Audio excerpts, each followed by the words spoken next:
के sub inspector Manoj Tomar ने नमाज पढ़ते समय एक दो लोगों को धक्का दे दिया पीछे से, अब उस पर बवाल मचा हुआ है। कुछ लोग मनोज तोमर के समर्थन में ट्वीट कर रहे हैं, वीडियो शेयर कर रहे हैं, कुछ लोग मनोज तोमर के विरोध में ट्वीट कर रहे हैं, वीडियो शेयर कर रहे हैं, कुछ लोग सेकुलरिज्म के खिलाफ खतरा बता रहे हैं, कुछ लोग दूसरी बात कर रहे हैं। लेकिन इस समस्या का मूल कारण क्या है, अस्थायी समाधान क्या है, इस पे कोई नहीं बोल रहा है। मैं बार बार कहता हूं, तू मैं करने, आरोप प्रत्यारोप करने, नूरा कुश्ती करने, बतौलेबाजी करने, सड़क पे हंगामा करने, कैंडल मार्च करने से कोई फायदा नहीं होगा। समस्या ज्यों की त्यों है, और बल्कि मैं तो कह रहा हूं बढ़ रही है। पर डे समस्या बढ़ती चली जा रही है। पहली बात तो सड़क पे नमाज क्यों होनी चाहिए? अगर शुक्रवार को सड़क पे नमाज हो सकती है, फिर तो शनिवार को उसी सड़क पे सुंदरकांड शुरू हो सकता है, फिर अगले दिन संडे को भी वहां पे पूजा शुरू हो सकती है। अल्टीमेटली अगर इस्लाम में केवल फ्राइडे को नमाज होती है, तो सनातन धर्म में तो 7 के 7 दिन किसी न किसी देवता का है। रविवार को सूर्य भगवान की पूजा होती है, सोमवार को शंकर जी की पूजा होती है, मंगलवार को हनुमान जी की पूजा होती है, बुधवार को गणेश जी की पूजा होती है, बृहस्पतिवार को भगवान विष्णु की पूजा होती है, शुक्रवार को देवी जी की पूजा होती है, शनिवार को शनिदेव की पूजा होती है। तो 7 के 7 दिन। अब जहां अगर फ्राइडे को नमाज पढ़ी जा रही है, अगर उसी स्थान पे 7 दिन शंकर जी, हनुमान जी, गणेश जी और सबकी पूजा शुरू हो जाए, तो आखिर होगा क्या इस देश में? जैसे मंदिर में पूजा होती है, गुरुद्वारे के अंदर पूजा होती है, चर्च के अंदर पूजा होती है, वैसे मस्जिद के अंदर नमाज क्यों नहीं हो सकती? और जहां तक अगर ज्यादा भीड़ बढ़ रही है तो ठीक है, शिफ्टों में कर लो। कोई 2 बजे नमाज कर ले, कोई 3 बजे कर ले, कोई 4 बजे कर ले, कोई 5 बजे कर ले, कोई 6 बजे कर ले। ऐसा क्या जरूरी कि 2 बजे ही सबको करना जरूरी है? अगर अरब में सब लोग 2 बजे करते हैं, वो अपनी सुविधा से करते हैं, तो जरूरी है कि जो अरब में होता वही भारत में हो। और अगर अरब की नकल करनी है, तो अरब में तो एक भी मजार नहीं है। मजार बनाना, मजार पे जाना हराम है, इसलिए अरब में एक भी मजार नहीं है। दरगाह बनाना, दरगाह पे जाना हराम है, इसलिए अरब में एक भी दरगाह नहीं है। पक्का कब्रिस्तान बनाना और पक्के कब्रिस्तान पे जाना हराम है, इसलिए अरब में एक भी पक्का कब्रिस्तान नहीं है। तो अगर अरब की नकल करनी है, तो एक काम करो, सारे मजार तोड़ो, सारी दरगाह तोड़ो, सारे पक्का कब्रिस्तान खत्म करो। अरब में तो जो कब्रिस्तान होता है, कच्चा होता है, उसको रिसाइकिल कर देते हैं। हर 15 साल 20 साल के बाद उसकी पूरी तरीके से खुदाई करके, वहां रिसाइकिल करके, और उसी एक के ऊपर एक दफनाते जाते हैं। तो अगर अरब की नकल करनी है, तो भैया फिर तरीका यह है कि काम करो, यहां भी छोड़ दो, मजारे सारी तोड़ो, दरगाह सारी तोड़ो, पक्के कब्रिस्तान सारे हटाओ, और जैसे वहां आप फॉलो करते हो वही करो। या तो आप भारत में रहते हो तो भारत की संस्कृति को मानो, भारत की परंपरा को मानो, वसुधैव कुटुंबकम को मानो, नारी तू नारायणी को मानो, यत नारस्ति पूज्यते रमन्ते तत्र देवता को मानो, भारत के त्योहार को मानो। अब दिक्कत क्या हो रही है? आप भारत को बिल्कुल नहीं मानते, न भारत का त्योहार मनाते हैं, न भारत की विचारधारा से आप सहमत हैं, न वसुधैव कुटुंबकम को मानते हैं, न नारी तू नारायणी को मानते हैं, यत नारस्ति पूज्यते रमन्ते तत्र देवता को नहीं मानते आप अरब का है, लेकिन वो भी आधा अधूरा। अरब का बाकी चीज तो मानते हैं। अरब में जैसे नमाज होती है, जब होती है उसी समय यही करना है। अरब में जैसे त्योहार मनाते हैं, जैसे अपना रोजा तोड़ते हैं, वैसे ही करना है। अरब की अगर नकल करना है, अरब की जैसे ही टोपी पहनना, अरब के जैसे ही गमछा रखना, अरब के जैसे ही कुर्ता पैजामा पहनिए, हम आपको मना नहीं कर रहे, लेकिन फिर अरब के तरीके से सड़क पे नमाज मत पढ़िए। अरब में सड़क पे नमाज नहीं पढ़ी जाती है। आज तो मैंने बहुत लोगों से बात किया, 3-4 बातें मुझे अरब वालों ने स्पष्ट बताई।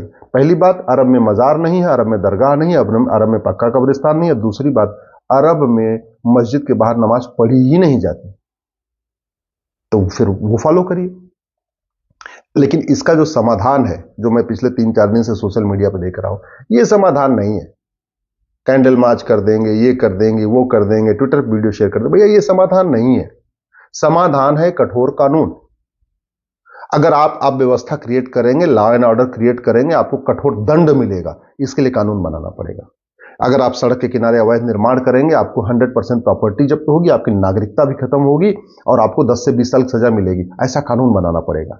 अगर आप भारत को नहीं मानेंगे, भारत की संस्कृति को नहीं मानेंगे, भारत की परंपरा को नहीं मानेंगे, भारत के त्योहार को नहीं मानेंगे, भारत के रीति रिवाज को नहीं मानेंगे, हर सब कुछ विदेशी अपनाएंगे, तो आपकी नागरिकता भी खत्म होगी, आपको 10 से 20 साल की सजा भी मिलेगी। ये जो समस्या भारत में है, ये चीन में क्यों नहीं है? जो समस्या भारत में है, सिंगापुर में क्यों नहीं है? जो समस्या भारत में है, जापान में क्यों नहीं है? और जो समस्या भारत में, अरब में क्यों नहीं है? सबसे बड़ी बात है, अरब में क्यों नहीं है? आखिर चलो एक बार इस्लाम को मानते हैं तो अरब जैसा ही मान लो, तो अरब में भी तो ऐसे नहीं मानते, तो फिर यहां क्यों है? अगर वास्तव में हम चाहते हैं इस समस्या का अस्थायी समाधान, तो हमको भारत में समान शिक्षा लागू करना पड़ेगा। 10वीं तक one nation one syllabus, one nation one curriculum, एक देश एक पाठ्यक्रम, एक देश एक किताब। बंगाल वाले बंगाली में पढ़े, गुजरात वाले गुजराती में पढ़े, महाराष्ट्र वाले मराठी में पढ़े, लेकिन समान शिक्षा लागू करना पड़ेगा। ये जो समस्या हुई है ना, मनोज तोमर को आप देख रहे हैं, ये हो रहा है, इसका अस्थायी समाधान चाहते हैं तो हमको विदेशी कुरीतियों को खत्म करना पड़ेगा। ये तलाके हसन, तलाके बाइन, तलाके किनाया, तहरुस, हलाला, मुताह, मिस्यार, चार शादी, ये सब बंद करना पड़ेगा और भारत की संस्कृति के अनुरूप एक समान नागरिक संहिता लागू करना पड़ेगा। अगर हम इस समस्या का स्थायी समाधान चाहते हैं तो हमको एक कठोर जनसंख्या नियंत्रण कानून बनाना पड़ेगा।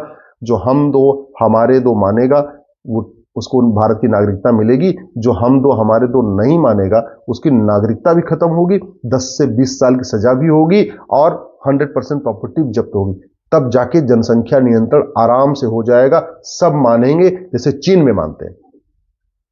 अगर इस समस्या का स्थायी समाधान चाहते हैं तो हमको घुसपैठ नियंत्रण कानून बनाना पड़ेगा।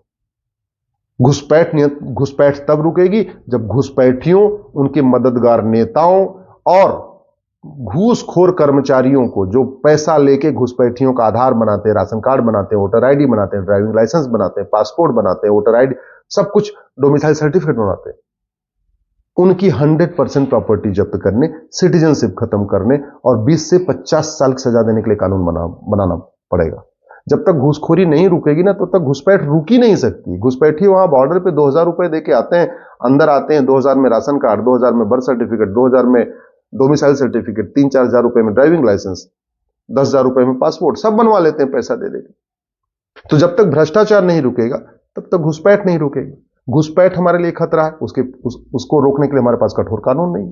जनसंख्या विस्फोट हमारे लिए बहुत बड़ा खतरा है, उसको रोकने के लिए हमारे पास कानून नहीं। धर्मांतरण हमारे लिए बहुत बड़ा खतरा है।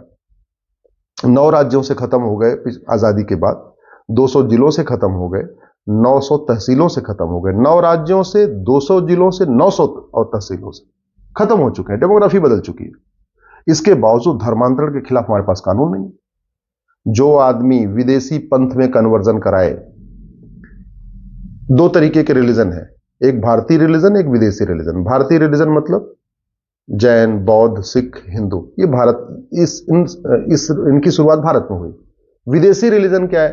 क्रिश्चियनिटी है, इस्लाम है। जो आदमी विदेशी रिलीजन में कन्वर्ट कराए, जो विदेशी रिलीजन में कन्वर्ट कराने वालों की मदद करे, उनकी 100% प्रॉपर्टी जब्त करने, सिटीजनशिप खत्म करने, 10 से 20 साल की सजा देने के लिए कानून बनाइए। मैं गारंटी के साथ कहता हूं, धर्मांतरण कल रुक जाएगा। आप घुसपैठियों की 100% प्रॉपर्टी जब्त करने, नागरिकता खत्म करने, 10 से 20 साल की सजा देने के लिए कानून बनाइए। घुसपैठियों के मददगारों की 100% प्रॉपर्टी जब्त करने, उनकी नागरिकता खत्म करने और उनको 10 से 20 साल की सजा देने के लिए कानून बनाइए। मैं गारंटी के साथ कहता हूं, सारे घुसपैठी अपने आप भाग जाएंगे। एनआरसी करने की जरूरत ही नहीं पड़ेगी।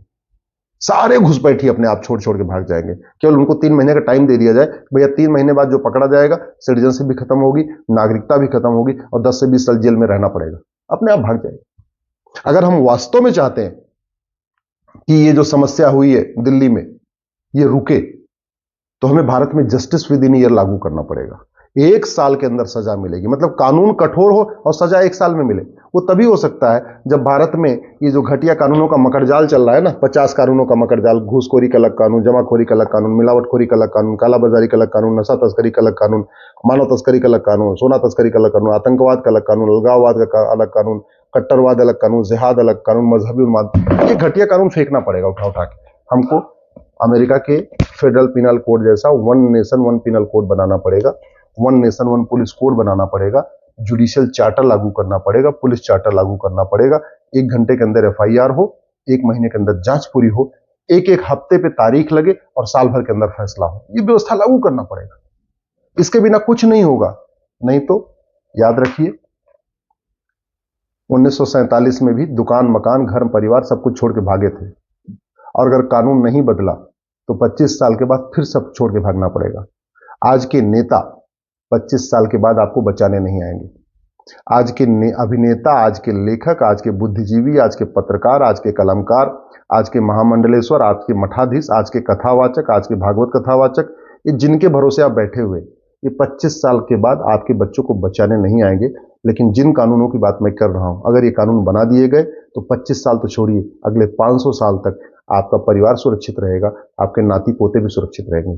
अगर मेरी बात ठीक लग रही हो, इस वीडियो को अधिक से अधिक शेयर करिएगा। ऐसे ही अपडेट और वीडियोस के लिए भारत नाथ को लाइक, शेयर और सब्सक्राइब करें। बेल आइकन दबाना ना भूलें।